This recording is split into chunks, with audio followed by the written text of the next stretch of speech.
So welcome to another roundtable. And this is going to be, you know, the longest roundtable yet because there's two people sitting at either end, and it's going to be fun. We're waiting on a few people to join. There's actually more in the audience than there are on the stream, which is great. So woohoo! I'm here with Jake, who is well, Jake, tell us about yourself. You work for a really interesting company, and you know, we were just chatting before the show. Essentially, if nobody else shows up, it's okay because we can just do a roundtable of all the projects that you guys have been working on. Yeah, so I've been the owner of a company called Mercenary Studio for, I don't know, we founded while I was still in college in 2010. We essentially started as like a representation studio. So I represented a bunch of artists. I would book them for comic conventions. I handled their contracts and a lot of stuff. So I started writing comics and doing a little bit of other work. We've just, I mean, done production work isn't glorious in any way. We've done a lot of stuff over the years for Upper Deck, Marvel. One of my artists who we have an NFT project with, his name's Val Merrick. He worked for Marvel in the 70s. With Steve Gerber, he created the Marvel character Howard the Duck. So he gets a lot of attention for that still, even though it was 30 some odd years ago. Oh man, I loved Howard the Duck. That was great. Like that's classic kind of, you know, like the movie. You know, what's really funny is actually Val didn't watch the movie until I think it was 2015 or 2016, and he actually said he liked it. Which is surprising because that movie, I don't know. I feel like the movie kind of ruined Howard the Duck a little bit. Yeah, fair enough. I mean, fair enough. But anyway, yeah, Val still does work. I think the most recent stuff he did was for IDW, and then we got sorry, one more time. You said that this was which series was it that he worked on? Dust and Blood. So Dust and Blood. Yeah, this one. Val Merrick and Jim Barry. Jim Barry also has another interesting project that we're looking into. So Jim is a comic book writer, but he's also a professional photographer by trade. So Jim and I have looked over a collection of photos. He was the photographer for the Seattle Seahawks and now defunct NBA team from, I think it was 1988 to 1991, somewhere in that rough time period. So right. He's shown me, he has 11,000 photos of, man, all the greats like Jordan, like Patrick Ewing. The last year, I think it's not Wilt Chamberlain, it was somebody else who was playing. He got there his very last year. It's just really incredible stuff, man. So we've been vetting whether or not we're allowed to actually sell it, because he's been selling it as a commercial photographer for 20-something years now. And it's just really cool because besides me and Jim, of these 11,000 photos, I think some of the Jordan photos were made into posters, and there was probably a dozen that were actually published in newspapers and magazines. But most of them haven't been seen by anybody but myself and Jim. So it's pretty cool. It's like opening a treasure chest and getting to see stuff that other people haven't ever seen before. It's really cool. And so he's the writer on the Dust and Blood series. Oh, very cool. And then our second series is Fantasy IO. That's from myself and another longtime studio artist named Rudy Owl. He's a Indonesian-based artist. He's been there around quite a long time too. I guess his most recent claim to fame is he did some covers for DC Comics for I think the most recent one was Harley Quinn. And he's done, man, a bevy of local comic books in Indonesia. I mean, a lot of it's not in English, but it's just beautiful work. I honestly think that his work is probably some of the best work on the platform. Val's too. Yeah, you know, I'm actually surprised at the success of a cowboy and Indian set, because I thought it would be a little more niche. But everybody seemed to respond really well, probably just because of the quality of the art. I mean, it's interesting, right? Like, because I think a lot of like things that have kind of taken off in the crypto space in terms of art, I was a little bit surprised about. Like, we were talking about, you know, another one of our guests who hopefully will show up is one of the team members from like Ultra Rare, right? And like I know like in TV and media and stuff, there's a lot of really cool things going on with, you know, certain kind of throwback series, but like I'm pretty impressed with like how much. I mean, the artwork is cool, right? And the concepts are cool, but like they're really highly valued, and right, like we kind of live in the age of like zombies, right? So like you would expect those to do well, right? But you wouldn't necessarily expect like the horrors or cowboys and Indians or you know, some of these other NFTs to always do so well, but they seem to have like a media or a life source of their own in a way, right? You know, man, and coming from a comic book background, so we used to travel, do comic shows, comic conventions, pretty much on a weekly basis. I used to hire out teams, and they would go around to conventions and sell artwork. And it was frustrating in some way, because for a dozen years, we have been producing work that wasn't consumed. It sounds a little bit on the side of bitterness, but when you go to a comic convention, everybody wants Spider-Man, everybody wants Batman, everybody wants Wolverine.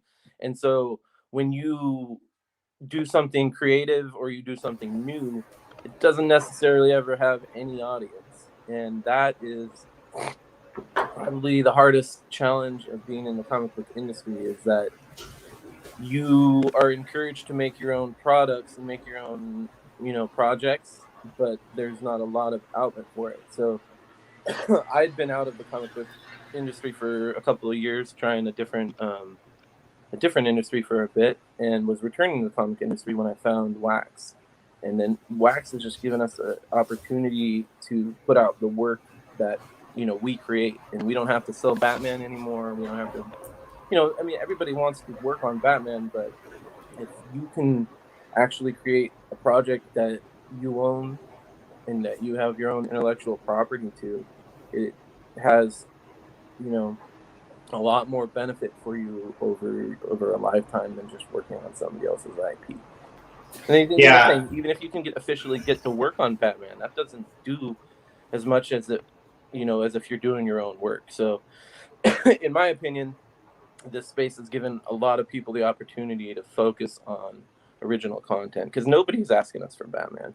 You know, we did a collaboration fan art piece for May the 4th, and that was the only one we did. And we probably will never release fan art through our main account. If we do any fan art, it'll probably just be in collaboration with somebody. But you know, it's great. It's amazing that people respond well to original content. I hope that continues in the wax space. Yeah, I would agree. Just a note from the audience. Somebody asked if maybe you could turn your volume up just a tad. Maybe they were having trouble hearing you. But yeah, like I would agree, right? And there's sorry. No, it's all right. It's all good. I would agree. You know, there's a lot of. Oh, that's not it. I was actually surprised that, like, even. I mean, I knew it was going to be big, but I was pretty surprised at the hype, even that the TV industry, you know, took on with Marvel and the metaverses. Like, I was a little bit of a, you know, comic book collector when I was a kid.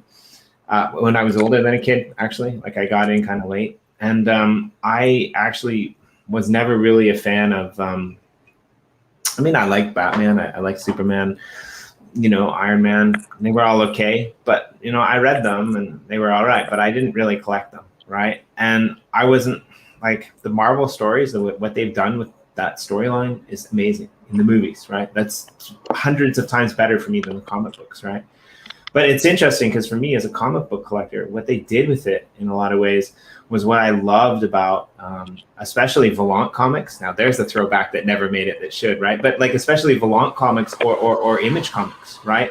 Like when those kind of, you know, Marvel DC competitors rolled out, and they rolled out like full force with a metaverse already intact, right? Like with this, you know, with this backdrop line where they weren't like, you know, X-Men where they had to like come up with some weird, you know, theory that just didn't work to be able to put Wolverine in the place that he was at 2 times or whatever they did to, you know, make their magic happen.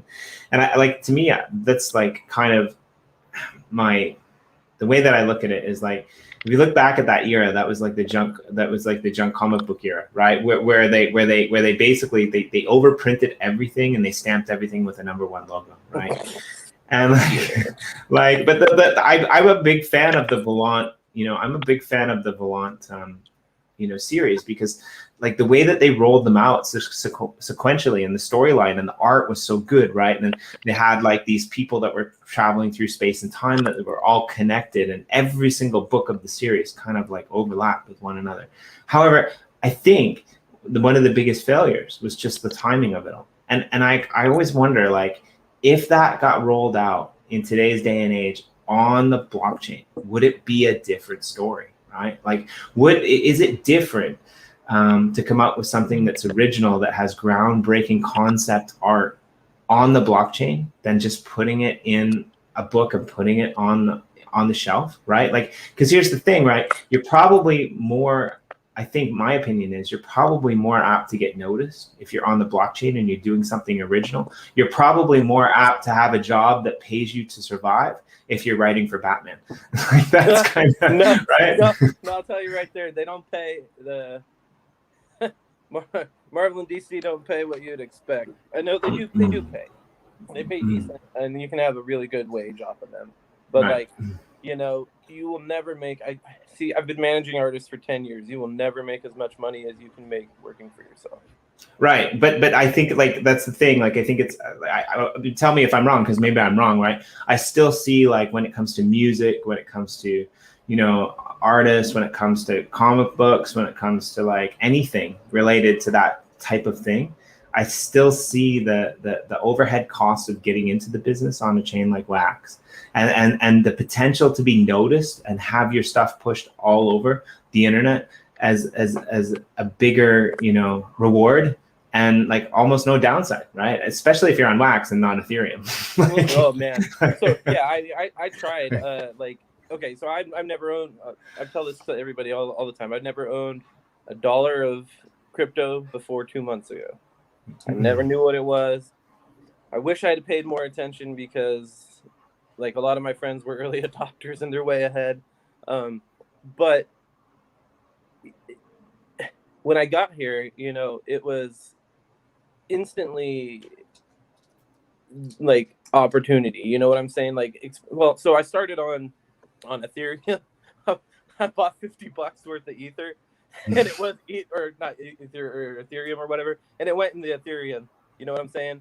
I pushed a bunch of buttons, nothing happened, and my money disappeared. I don't know what I did, to be honest with you. So that was my first experience, and I was like, well, this sucks. And so I think, like, honestly, I realized what I did now that I have a little more experience is, like, I was watching videos and they said to adjust your gas price. So I set my gas price real low. And about 2 weeks later, it minted an NFT. So I went back to my wallet after I abandoned Ethereum, and there was an NFT in there, and I was like, what the hell, where'd this come from? I was like, oh, that's where my money went, was to make that. But yeah, it was like $150 to mint at the time, because Ethereum was way up. So I have to sell one little monster card for like $200. yeah, It's not gonna happen. I mean, I had offers, you know, like $150, $40 here, $40 there each, and I'm just, I literally can't sell anything. And I don't remember how I got a hold of Wax, but I mean, I think the biggest, so just for me, because I was new to it, the biggest thing that people don't understand is the difference between levels of blockchain. And, you know, being a level 2 blockchain just made everything easier for a creator. I mean, the cost of minting NFTs is half of a penny or something like that. I mean, it's very, very affordable on wax. So one of the reasons we never produced any of the content that we have now in printed form is because of the cost of print. So we were going to make actual physical packs and try and distribute them to Walmart and all that stuff. We have like a China distributor in China and a manufacturer over there. It just, I mean, the cost of doing things, it was almost more to make the printing plates than it actually cost to make the set. So, just being on wax alone gives everybody a new opportunity. So one thing that struck me when you were talking about, I mean, it rings a bell. Velar Comics is what you're talking about? No, it was a whole new series called Volant Comics, and they started out with like Atom, Man of the Solar, a Man of the Atom, and he like created the universe, and then they had like characters like Eternal Warrior and Bloodshot and Turok Dinosaur. Yeah, Valiant. Valiant. Oh, okay. Yeah, they're still going. I was gonna say. They're still going, but like they got their ass kicked for a while, right?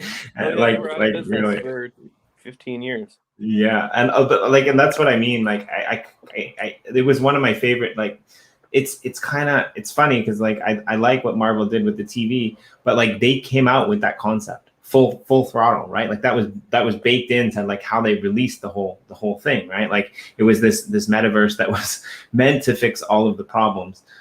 With like trying to have to rewrite all of these characters that just went off rogue and did their own thing, right? Like how many ulterior verses are there in Marvel, especially, right? Like that they had to like kind of synchronize different things, and I guess it's fun if you're playing with those ideas, but at the same time, what I noticed about the comic book industry is and especially with the later iterations of things like Image was releasing, you get something really, really cool like Chew or like Morning Glories, and you're like hooked on it through the first 8-10 issues, and then it just seems to change, right? And it just kind of doesn't go along with the same story, and things just seem to lose that special sauce, And as a writer of comics, I understand why, and what you're saying, right? Came up with a story about a dragon that's like abducts the child, and these other kids go and try and find their friend, and it all made sense, right? In my head, I wrote the first comic book. I lost you.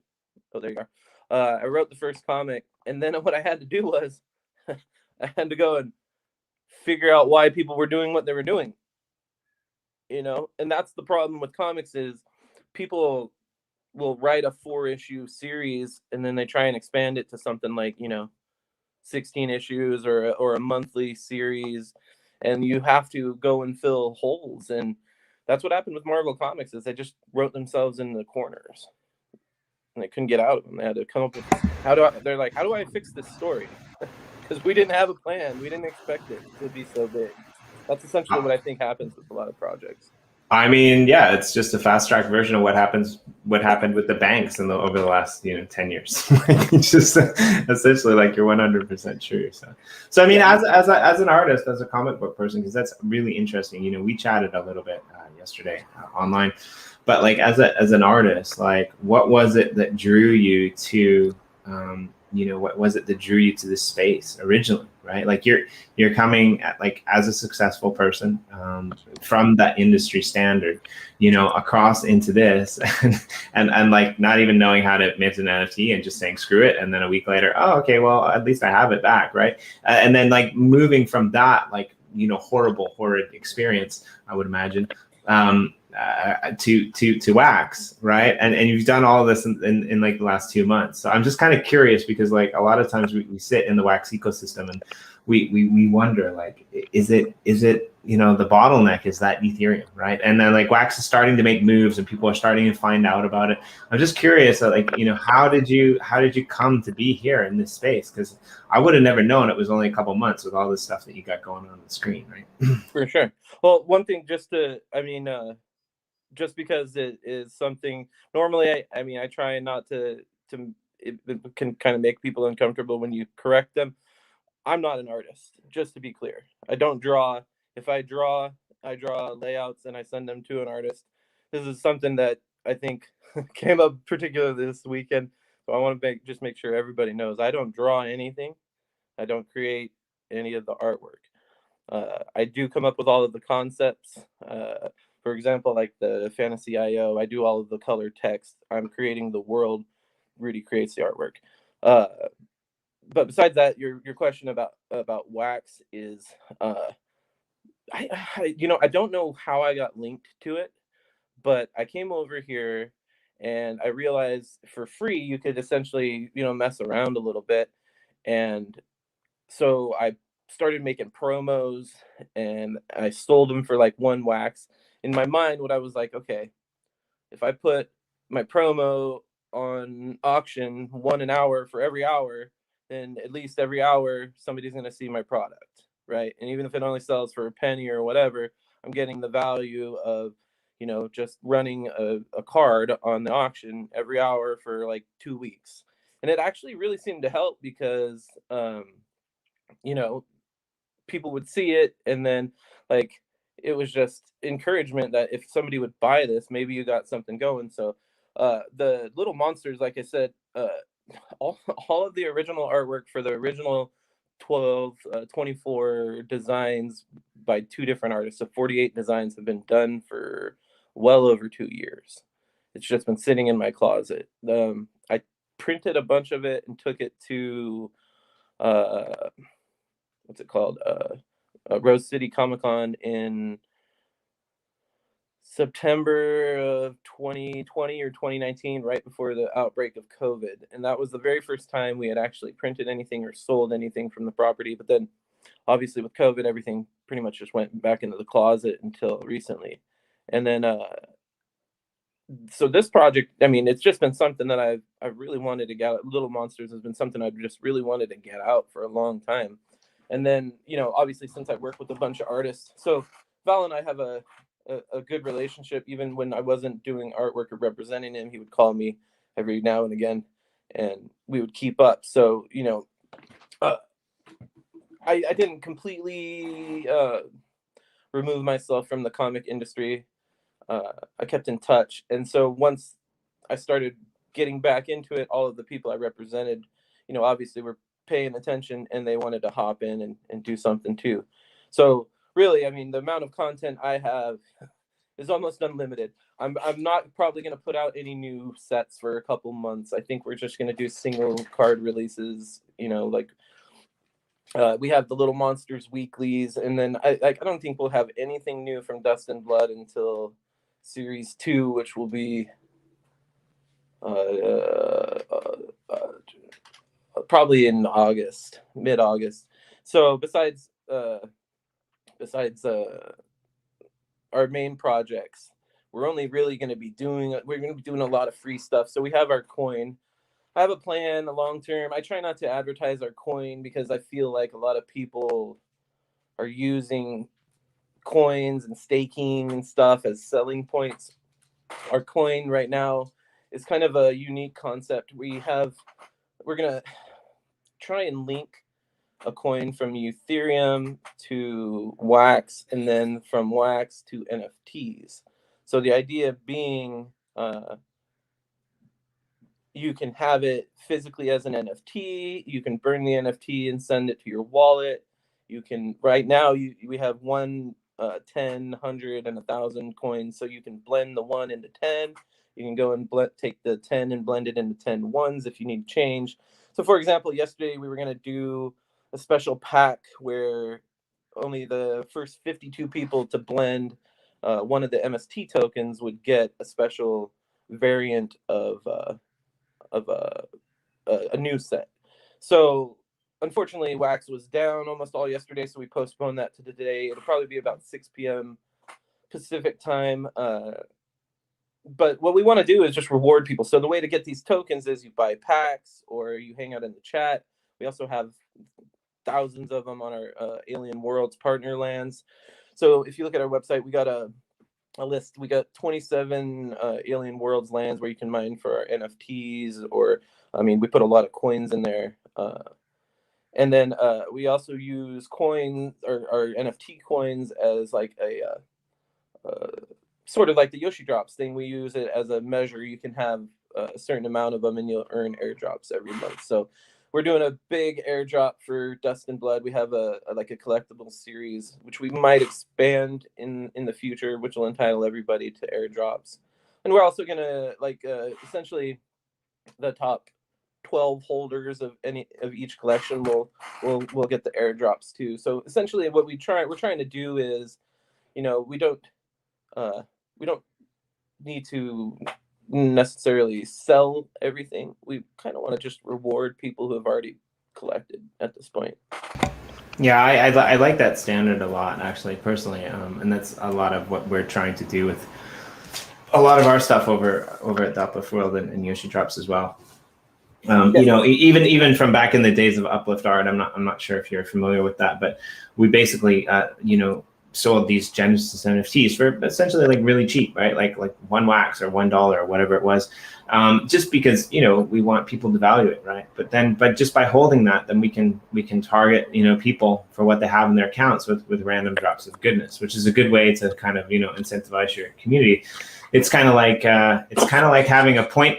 It's kind of like having a point card in your wallet, you know, when you go shopping or when you go to the supermarket. But if you forget to take it out because you're in a rush and, you know, your baby's crying or you drop some milk and some dog's licking it up, because that happens in supermarkets apparently. So, but it's, if you forget to take out the point card, then you still get that in your wallet, right? And I think that's the beauty of NFTs. And I wanted to do something a little bit different for this roundtable, which is actually why I wanted to have you on here. Something different. Yeah, we're doing something totally different. So bring it. But yeah, like I know that you've worked with a lot of other projects like in the past, and like I just wanted to like I'm curious because I think there's different ways to do NFTs, and I'm a big fan of like.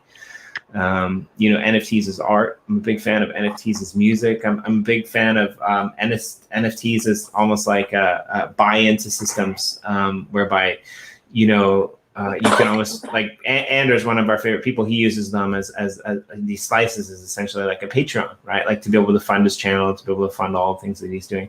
But one of the things that I find that doesn't really get talked about that often, because everyone's just always releasing projects, is like series, right? Like he said, like there's these certain projects that have come out with these really successful series, and like you know, a few are ultra rare, but also like you know, Blockchain Heroes was another big one. Like Bitcoin Origins was another big one.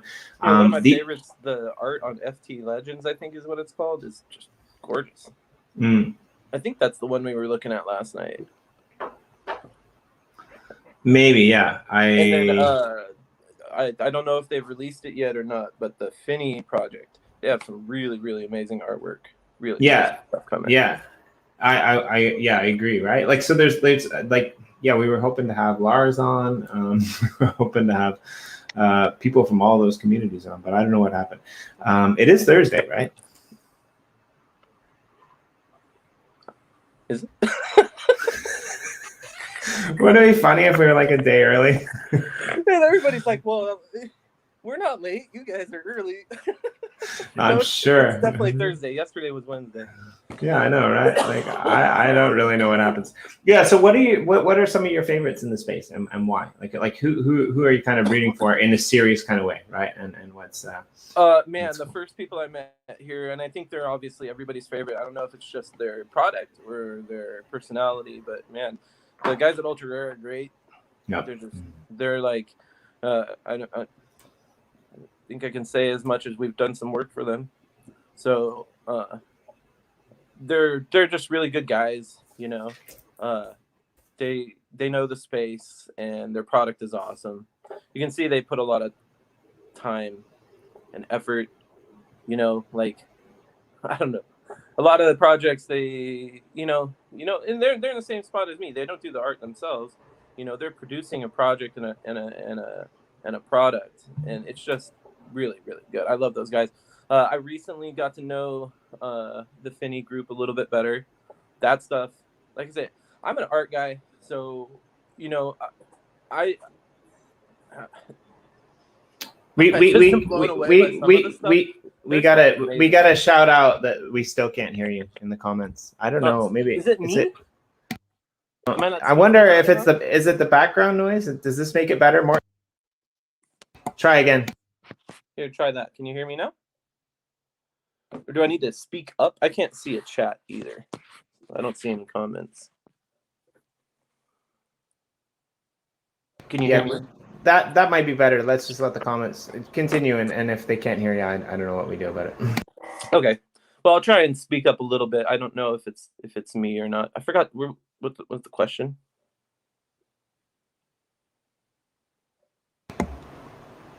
If you were any kind of candy covered animal, what would you be? Oh God, you certainly wouldn't want to be a candy covered ant eater, because then you'd be covered in ants.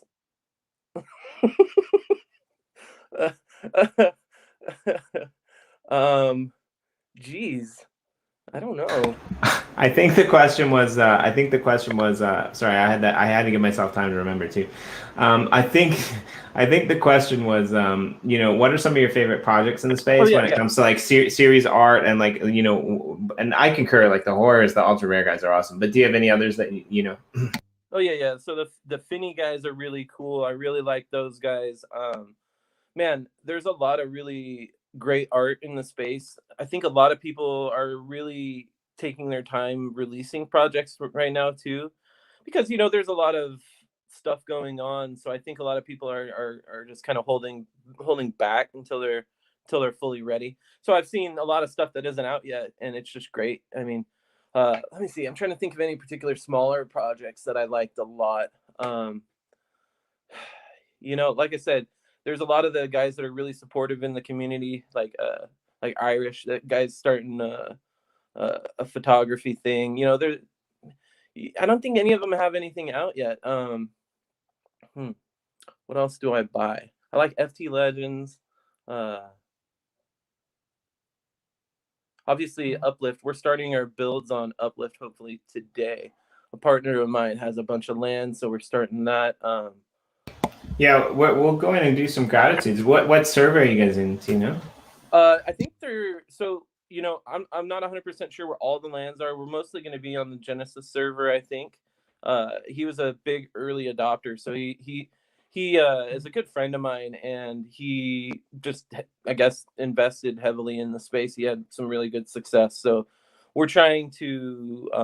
Oh man, I was talking with Irish about this yesterday. Actually, one of the things that we were going to suggest is either somebody, maybe a fan site, somebody out there listening, if you are listening, we should do something that puts a map with the wax address of all of the owners, so that people could connect with their neighbors and maybe swap land. So we have 150 plots, but they're all over the map. And if we could get them all in one spot, then we could really make a big project. Or even, even we get 4 or 5 of them in one spot, we can make a big project.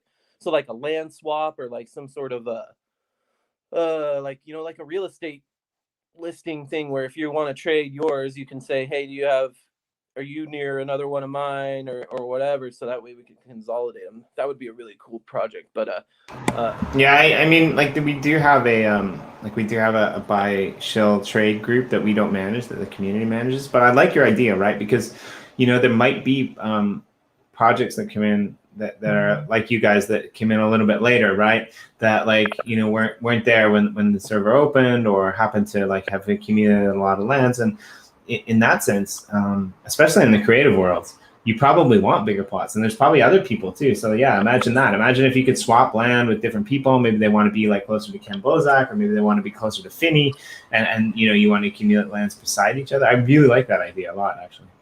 Yeah, and see, that's like our long-term goal will be to make essentially large 3D models of all of our little monsters.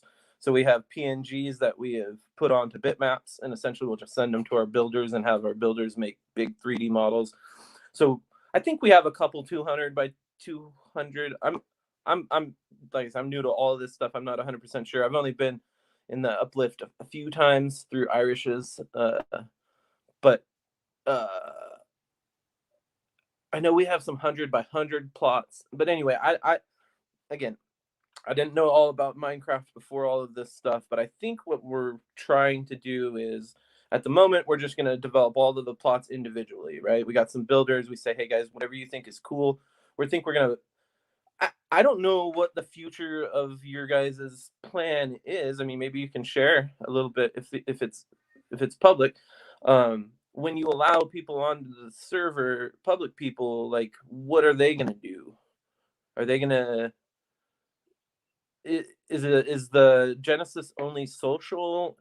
Like, are they gonna have persistent inventories for players? Yeah, it started out in one way and it kind of finished off in another. And so, for example, we can use the Crypto Finney plot as a really good example, or the Cryptowriter plot, Fin City, as a really good example.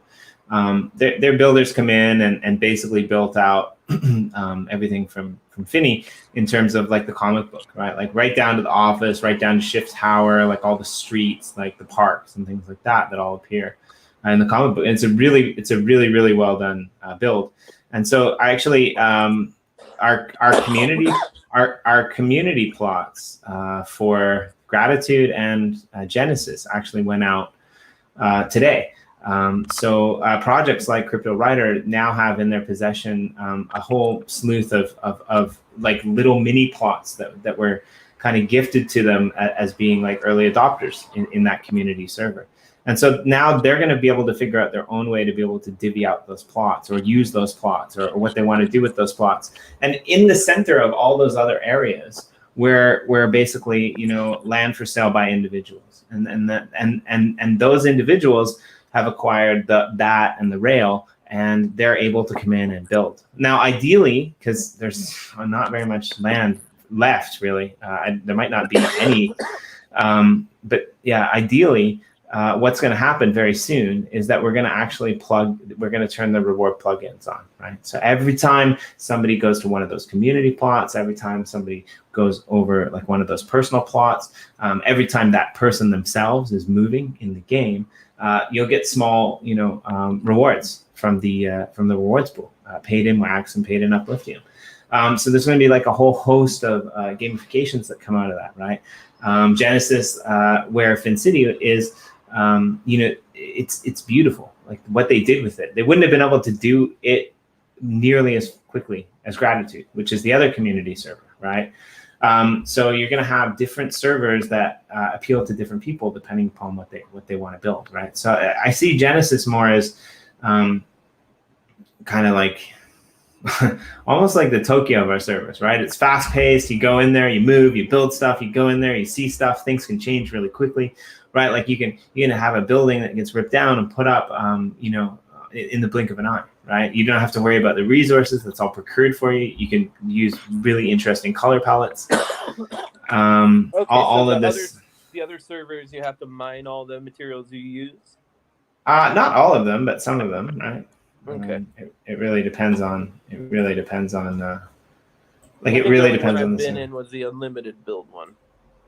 Yeah, so that would be Genesis, right? But yeah, eventually we do plan to let people come in, and we do plan to let the hogs run wild per se, and I think it's going to be really interesting when that happens. So let's put up a couple gratitudes. One of the ideas we had was to make a giant. Oh, that's funny. Is this the other server, the Gratitude server? Yeah, this is right. No, this is Genesis. Oh, this is Genesis. Oh, okay. Yeah. I am grateful for wax in the community, sir.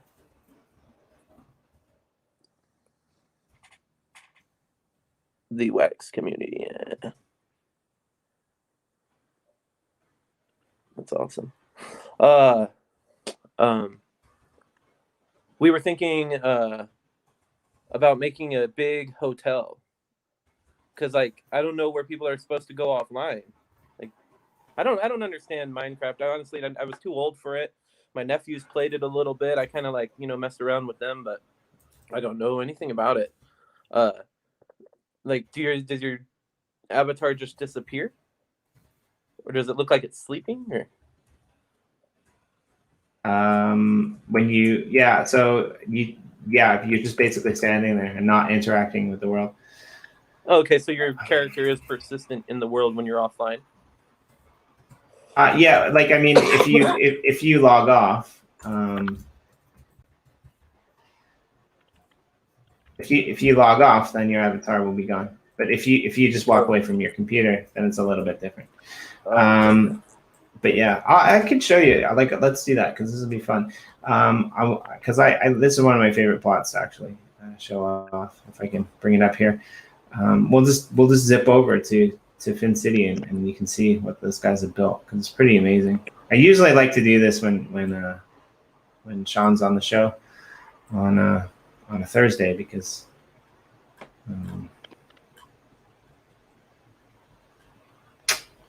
Yeah, I have the worst computer.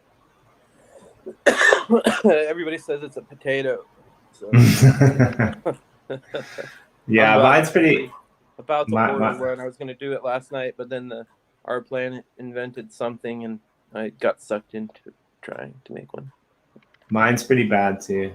I don't know the coordinates for that. I can find them just a second. Yeah, mine is really. Like mine's really bad too. I need to find a better live streaming device. Well, we want to do a lot of the games and stuff because I mean, spinning the wheel's cool, but it's just kind of old and it's not really interactive. So we want to run marbles and we want to do all kinds of stuff for our community. So really, without a computer, I can't stream. I can't even get marbles to run on this old laptop that I'm working on, so it's about time. I was gonna buy one. Luckily, I have a bunch of people who mod for me, and then Irish who helped me out last night figuring out what a good computer is because I don't have any idea about any of this stuff. So I'm getting one I can, actually do streams and have multiple things going at one time. I'm not a tech computer guy, so I had to go to the experts for that. Think they should drop us somewhere cool. Yeah, so I don't know where we are, but apparently we're on the top of Fin City. I think that's a shift tower, maybe. Yeah, so this is like basically what these guys have gone through and created, which is pretty amazing. I mean, if you think about it. What is the size of that plot? This is a big one, so it's a 250 by 250, I believe. I'm not the best at remembering these technicals. What are all the plot sizes in Uplift? Yeah, so all the community plots, like the what the Cryptowriter people have got here, they're all there's a central larger area that they were able to go and develop out. And that was 250 by 250. There's surrounding plots that were given out to the community, I believe, which were like 50 by 50s, and then there's also like it's 150 and there's some also 100 and 150s in the mix, I believe, as well. But I could have that wrong. But yeah, but you can just see like the detail, right? Like, and I prefer personally, like I like playing myself, and I'm not much of a player, but I like playing myself in the gratitude server or the chicken cost server because I like the idea of like the survival aspect of it, right? But like I wouldn't even know how to build this like here, never mind in in one of those servers because like this it's just the detail of this is just amazing. And I'm like yeah, they've done like just this amazing job of filling out everything. They've got like shift tower here with this amazing office, right? Like it's a great builder. And what I love about this, it's very similar to what you guys are going to do with your plots, is I love the fact that they've taken something, in the NFT world that they've created, and then they've plugged that in to this very thing, right? You might recognize this desk. That's cool. Yeah, this is Lars's desk. If you've ever seen Lars on our stream, he's a really good designer. Works closely with these guys. But yeah, I mean, it's just absolutely amazing what they were able to do, right? And I really like the fact that like people can come in here and experience, you know, their little world, right? And wander around. And I'm super excited to see. Water too? Yeah, I'm in a water elevator actually. Wow, that's pretty cool. Yeah, it's really cool. You wouldn't be able to do this again in Gratitude because, you know, you would suffocate, you would die. It's too high. Okay. But I mean, you can do shorter ones, right? But yeah, like, I mean, just the thought and the detail and like, there's a lot of really good builds, right? There's a lot of people who went in and designed. But what I like about how long has all this been on here? Well, they've been working. They've been working pretty hard, and they're still working on it, right? So, but I think, yeah, this is probably the majority of it is probably within the last maybe month or two, is my guess. Like, I'm not sure exactly. It's been a while since I've been on the server. I just hopped on the rails and rode around and looked at everything at the time. Like, you know, I mean, what's this dead end? That's weird. Never seen that before. It looks like a road. It looks like the start of a road to an underground facility. I know, right? Like that. So what I was thinking was we would make space for people to like hang out and like, you know, can you make lockable doors on this? Well, codes? You can make doors, but you can't lock them. Oh, okay. I mean, you can build a glass thing that nobody else can get through except for you, right? Like I can't break anything here. I can't place any blocks here. I can't do anything here because this is my plot. But I mean, like, I can open a door because that's the permissions that we have set, right? And yeah, I just think there's so much, like, yeah, there's just so much possible that you can do here, and like, that's beautiful. Yeah, and these guys, like, they're just starting. Like, I know they've got a lot more plans, and they've got plans to like, they've also got plans to like, what do you say? You know, involve like the greater community and stuff like that as well. Yeah, I don't know how long it takes these. So, like I said, I've never played it. I'm hiring some guys, and actually hired my nephews to help us build. So. Whenever I open till whenever I close. Right. Yeah. And it's just really well done, right? More shit upstairs. I mean, like, it's really, you can't help but not, you know, be impressed with this. Like, it's, yeah.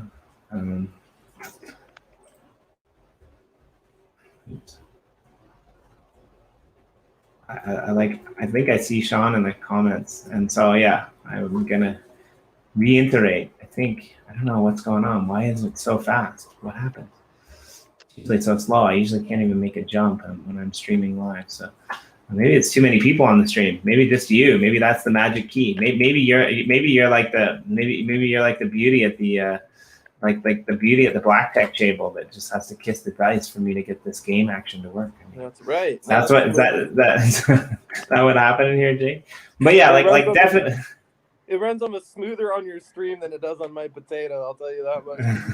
No, mine's usually pretty bad. So, but yeah, like so probably I'm not 100% sure where their guidelines, like where their borderlines are. I'd have to look, but it's potentially possible that like all of like where we're standing, like some of this green space, will actually be delved out to some of the community members, and then these community members will be able to go in there and go around, you know, Fin City and place, you know, their own odes or their own things to it, whatever they decide to do with it.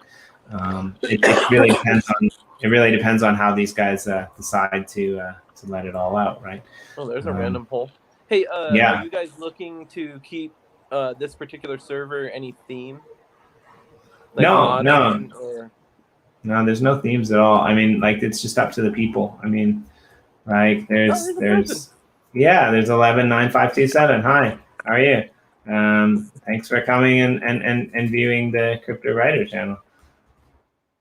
So when you allow the public in here, will they be able to interact with the environment? Yes and no. So they'll be able to come in here. They'll be able to walk around. They'll be able to open up doors like what you're seeing. They'll be able to go and check out all the stuff. They'll be able to, go and go into the towers and do those kind of things. And but what they won't be able to do is break things, right? They won't be able to destroy things, right? Like, I'm not sure what's happening here. But yeah, they're not going to be able to break blocks or place blocks. only the people who are whitelisted to this plot will. That's part I'm sure you guys probably already have ideas and stuff, but is it possible for you to make like a sandbox, like where people can go and dig for items? We actually have one. There's a whole server called Nemesis. That if you can get out alive, you can keep whatever you took with you. so like here, for example, watch out for personnel. You can see there's a lever here. I don't know what this does, and I don't know if it works, and I hope I don't break it because I'm gonna get yelled at. But let's try it. So here, I'm not really sure what's happening. The bridge is the edge of our plot. Yeah, so that's what I thought. I don't know. So there might be levers that aren't actually operational. Watch out for personnel. Okay. Well, we'll close it. But yeah, like things like this, you can interact with, which is really cool. And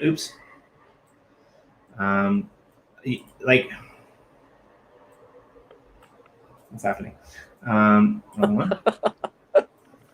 Guess I can't go through that door. Maybe I have to play with this. No. Is there a code? It looks like a code. I bet you that's what the lever's for. The lever's for that. So you can make somewhat of a maze. No. Yeah. So like I know that these guys have like some really cool ideas for the plot. I'm not going to spoil it, but like I know that they've been putting a lot of thought into how to get their communities to communities to come in and engage not only with them in the in-game black. You're stuck, dude. No, sorry, I was reading something. Hit the black button. This one. Oh. That's sweet. Okay, got it. All right. What? Okay, there we go. All right, sweet. Another lever. Sound alarm before pouring. Okay, so maybe I sound the alarm. Nope. Oh, this is hilarious. Let's try. Let's see what happens. Is it gonna dump out that lava? I don't know. Maybe, or maybe like I just don't know what I'm doing. Well, Sean needs to come in here and give me a tour. If I'm honest about it, because I don't know. I'm afraid of breaking things. I totally don't want to. If I break things, they're gonna fire me. It's gonna be weird. I mean, yeah. This is this is interactions with what's happening in the comic, right? Sean explained to us on our last stream that this is basically like where Shift smelts out all his gold, and there's some really interesting mechanics in here, if you know the Finney story, then you know that Shift takes a liking to Finney because Finney is made of gold, I'm blown away, and because I've heard this story multiple times, but every time I hear it and every time I come here and I walk around, I just can't believe that somebody looked at a picture that was drawn by somebody, and they decided that they could build this city around it, right? Just from that picture. Shift, I believe, is from Earth, Finney arrives on Earth and basically plugs in and learns about crypto. But yeah, I strongly suggest that you go, you join the channels, you go over, you hang out.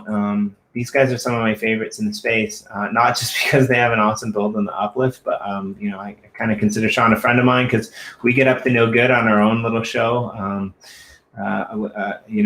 Usually way more than 45 minutes, despite the title being To the Edge of Obscurity, in 45 minutes or less. we have lots of guests on. which is super fun. And you know, they love giving stuff away, right? Like they love like involving the community and things like that. And like so in answer to your question, Jake, I think this is what a lot of people will do, right? Like, so you could see, like, I don't know what happened when I pulled those levers. I mean, maybe the world is imploding now. I hope not. The whole tower yeah. just... But there's ways to go in there and like, you know, have like scan QR codes like on the 2D map. And you know, get NFTs. There's ways to like pull levers and yeah, you can unlock secret passages and things like that. Puzzle or a maze with a QR at the end of it, and anybody who gets there can get something. Yeah, that's cool. I'm just thinking, like, how do you get people to interact? I think is the real challenge, right? I mean, especially because it sounds like eventually Genesis is gonna be like you said. Did you say you're Tokyo or something like that? You said something. It's going to be like the big city, the flashy one, right? I mean, it's going to be the one that grows real big. It's going to it's actually probably I think it's going to be like they're all going to be big and they're all going to have their own things. But what I'm saying is like it's going to change so fast, right? Like people are going to come in, they're going to be able to change things, they're going to be able to put up things, they're going to be able to take things down, right? Like we were on a plot the other day where these guys, they part of the Cryptowriter community actually, one of the guys on his plot, he built like a Mario Brothers cart, like track, and he's built this like puzzle wall that you have to go through these dungeons, and you can, you know, have target practice like in a minecart, like shooting arrows at bullseyes after you like unlock secret passages and stuff like that, right?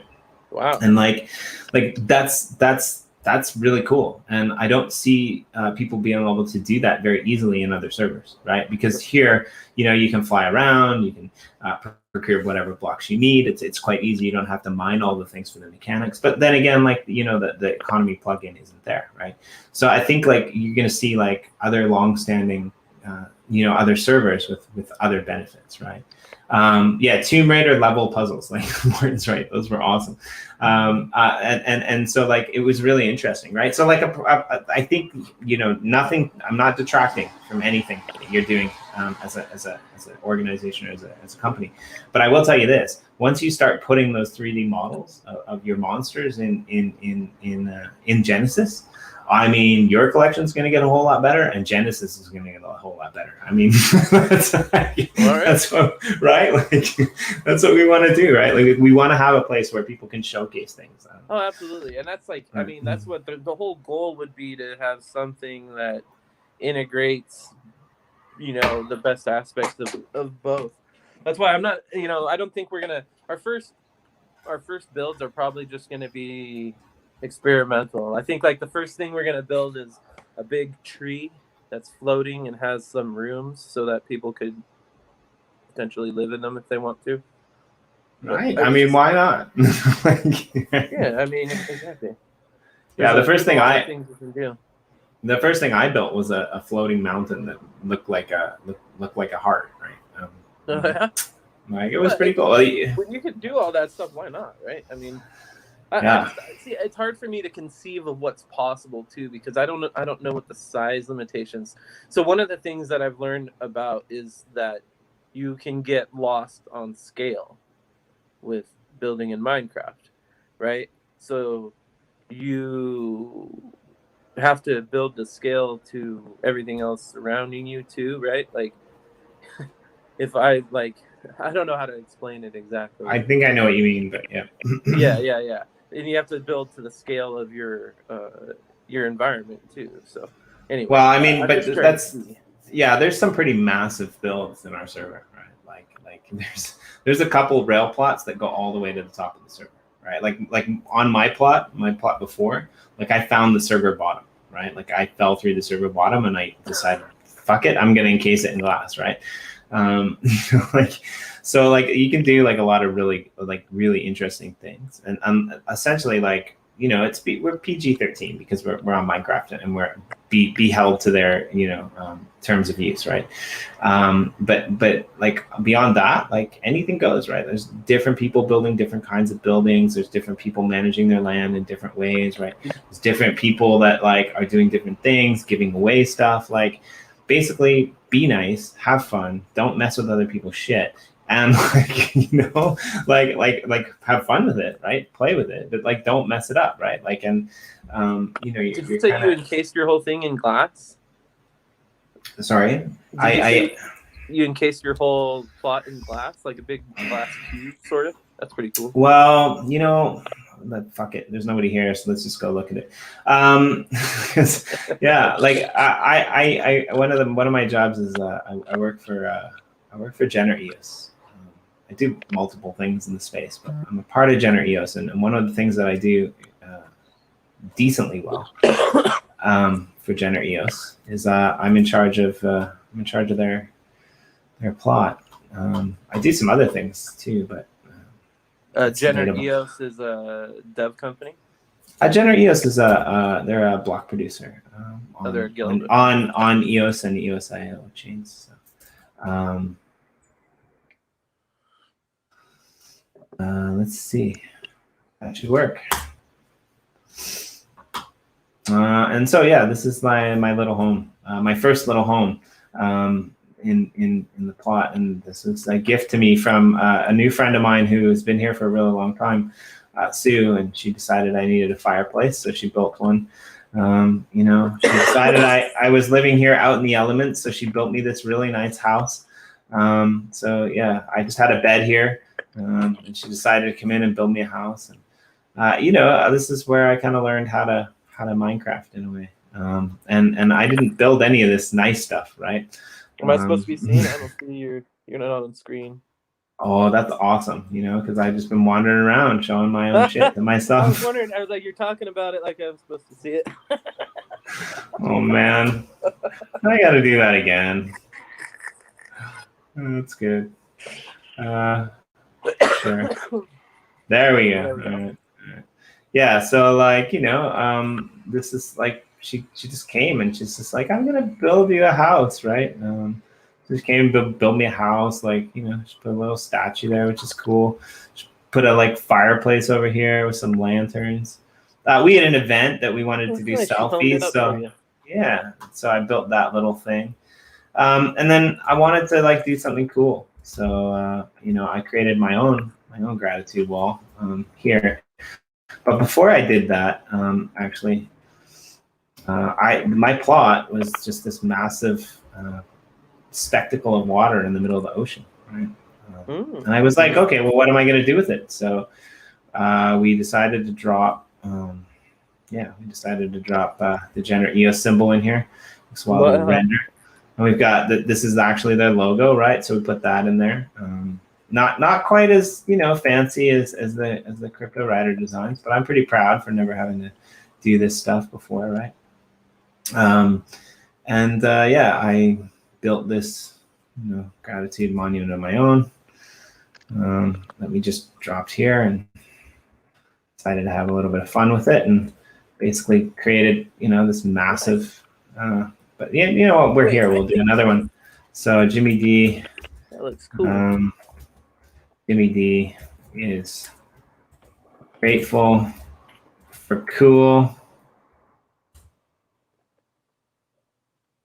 opportunities to chill with good deep. Good enough. You want to throw another one up here, mate? Yeah, sure. Let's see, what am I grateful for? Yeah, and today I'm really actually very grateful to have my family.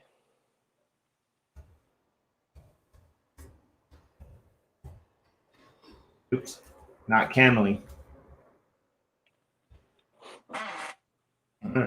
Yeah, and so this is what I built, and there's like stairways and stuff that go all the way down to the ground. There's gratitude monument, like gratitudes that go all the way through it, which was pretty fun.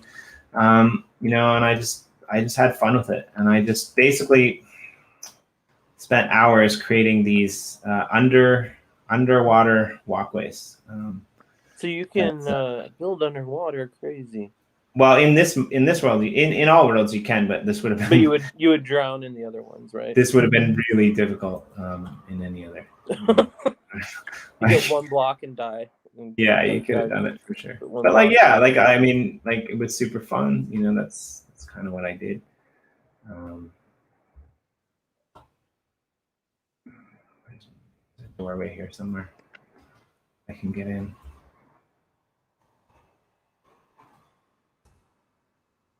I've been out of here so long that I'm kind of lost. But yeah, basically, I just covered this whole plot in underground tunnels and walkways and crazy, insane, like whatever I decided that was going to happen that day. And there's like about 4 or 5 different layers, and like, so these are the benefits. These are the things that you can do, right? Like there's a whole, underground biome here, ecosystem, swimming pool, mining yard. It's just much easier to fly over it than go through it, right? But so yeah. When you're on the survival servers, is it monsters that you have to battle, or is it other players?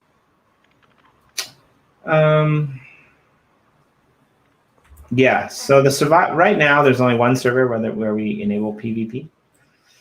The rest of them are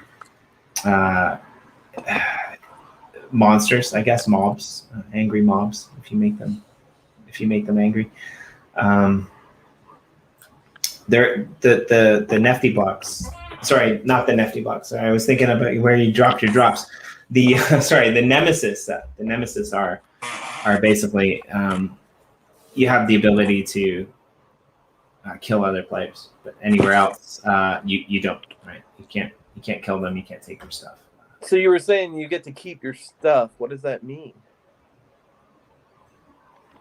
What do you mean?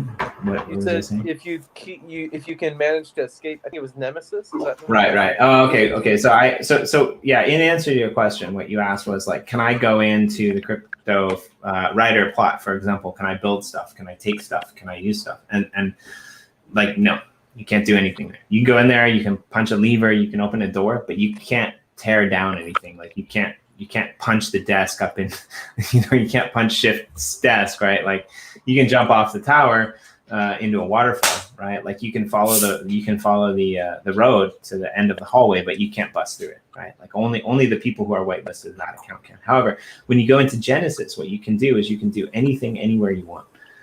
So if you want to dig, if you want to mine, if you want to try to find some gold so that you can come back to the other servers and have resources and materials, you can do that, right? If you want to kill somebody else and take all their stuff, you can do that.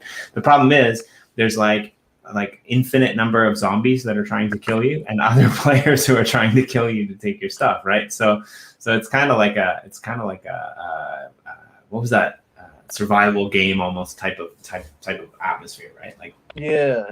Okay, so I get it. So what you're saying is your inventory is persistent in that world. So like you can go. You're saying so. Now that makes a lot more sense. So Genesis, you have unlimited amount of resources. Some of the others you don't. So you can go and get them on the essentially PvP server and bring them back to your other server if you need them, or you can mine them on. But the other servers, you can mine them on your own plots. Right. Oh, okay. But you just can't mine them wherever you want, right? But in Genesis, where we were, right, only whitelisted people can place blocks or remove blocks, but you can do that with any block you want, right? Well, that could lead to some really interesting economic interactions with non-landowning people, though. Yeah, there's totally like some. So like if like the people need to mine a bunch of materials to build on the non-Genesis servers, they could, hire a bunch of people to go out and mine and then pay them in wax for the materials. And that, because like you're right, it's gonna be impossible to build the kind of stuff you can build on Genesis on the other servers without a massive amount of materials. So right, yeah, that'll be interesting as it evolves to see if you get players that are purely there to produce materials for the builders. Interesting. I like it. That's a really cool concept. I really like what you guys are doing. Yeah, I mean, and I do too, because we get like really cool projects like yourselves or other people that are coming in and like get to showcase like really interesting things that they're building. Like another one of our favorite people in the space, just because of the way that he looks after it and what he does, is Darren from Graffiti Kings. Okay. If you know Graffiti Kings, and like he's just amazing, you know, using NFTs and art to be able to, you know, uplift people in the world, like kids and potentially people who would go down the wrong road. Like, but he's, you know, creating NFTs in our world and doing graffiti art like on other plots, right? So it's really interesting to see. Sorry, what were you going to say? They were one of the first projects that caught my eye. I mean, they got great work. Yeah, I think it was like really interesting to see what they did with the space. And I'm actually pretty excited to see what like a lot of projects are going to do with the space, because, you know, like you said, it's interesting to be able for me to go in this world and look around and see what's happening, right? Like I can experience what happens to Finney so much more just by walking around that plot. Or I can understand kind of like what Generis is about by flying above and seeing that heart symbol in the sky. Or I can you know, potentially, you know, wander onto your plot and see like these 3D models that you're building of all of your little monsters. And there's another one in Gratitude that's been really well laid out, which is, you know, this giant castle. You know, there's a lot of people actually in Gratitude that are the survival server people that are like trying to put up like really cool art and stuff like that. I think it's going to be interesting to see what happens and where people pan out. Well, but I really like your idea about that swap thing, right? So like, I don't know, like even if you just start it yourself and say like, look, we have these plots in these places, and like we want to put a bunch together. Is anyone around? Like, we'll swap you any one of our plots for the same size, and we just want to do that. It'd be interesting to see if the community actually rallies behind that, right? What I was thinking, me and Irish were talking about putting up our own, because the best way to do this would just be to do a color coordinated spreadsheet, because that'd be the easiest way to make a map. I mean, just make it in Excel. Well, we have 2D maps, actually, but you can't, like, yeah, you can't really see the wax wallets on them. But there might be something coming down the works that is similar to that. Well, I use them for my Alien Worlds mining. I was thinking about talking with Michael and saying, hey, Mike, can you figure out a way to compile a list of all the landowners and the plots? Because he's a genius. So. Yeah, it's one of my favorite people in the space. Yeah, you know what? If you ever came up with something like that, like I'm sure like our team would love it. Like we could definitely. I think it was a need. Like I was posting a couple times and I'm like, hey, anybody want to trade? And everybody was like, yeah, we want to trade. But then we're like, well, where are you and where are you? And I'm like, well, we got like 150 different spots and they're everywhere. So I mean, if you have one near any of them, we'll just, you know, they're not all going to end up in the same spot. So if we can get like 5 here, that's big enough to build a big thing, and 5 there, we'll have a big thing over there. Right. But, you know, one of the questions you asked that I never actually got around to answering was, I think it's the same. It doesn't matter whether it's your project or anybody's project. The most common thing, the most common themes, the most obvious applications of blockchain and of NFTs, even, it isn't clear. We don't know what it is now. In 10 years from now, we're going to think back and be like, it's just going to be like, you know, I don't know what to, like the invention of the wheel or fire, right? We're going to look back and say, how did they survive without this? Or why didn't they see this is the most obvious thing to do with it? You know, I mean, we're not using it today in its full capacity. Nobody right now knows, I don't think, the way that it's going to be used in the future. We just haven't discovered it yet. Time and use will change everything in this industry, everything. And I mean, it's so early; it's in its infancy. So it's really amazing to see what's going to happen and how it's going to get discovered along the way. I just think, like I say, I think we're going to look back and say those were the most obvious choices, and why weren't people doing it? Because you just don't see it. It's when I went to college, I did a bunch of philosophy, and it's just our paradigm is what it is, right? We're set here, and we just, until somebody has that aha moment and brings it in, and then everybody's going to do the same thing. I mean, like I say, it's just it's the way it's progressing. Everybody is discovering new ways to apply not only NFTs but like these contracts. Man, we have a lot of contracts now. Everybody's trying to make new contracts, but we have new contracts. I was just talking with Nefty the other day when we did a pre-mint, and like we were going through it, and it was very complicated, and I was trying to figure everything out, and just in my head I was like, okay, wait. I was like, I don't know if anybody cares about this stuff, but it's NFT stuff. I was like, all right, why am I trying to figure out like it's 0.045%, or I mean, like I'm gonna make math errors here. I was like, why are we defining odds in packs rather than, if we're pre-minting, we put all of the cards into a pool, right? And then the odds are just the odds because of the number of cards in the pool, right? If you have 100 green and 50 red, you're twice as likely to pull a green as you are a red, right? So it's 2 to 1. So regardless of what you're doing, you don't have to define odds. You just, every pack slot can be the same, right?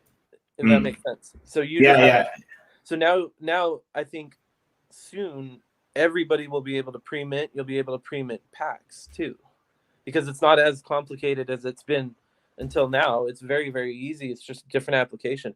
And like I was trying to figure out how to pre-mint blends, which is not possible until I figured out that you could pre-mint the blend, have the blend create a pack, then you open the pack, which gives you the actual NFT that's pre-minted.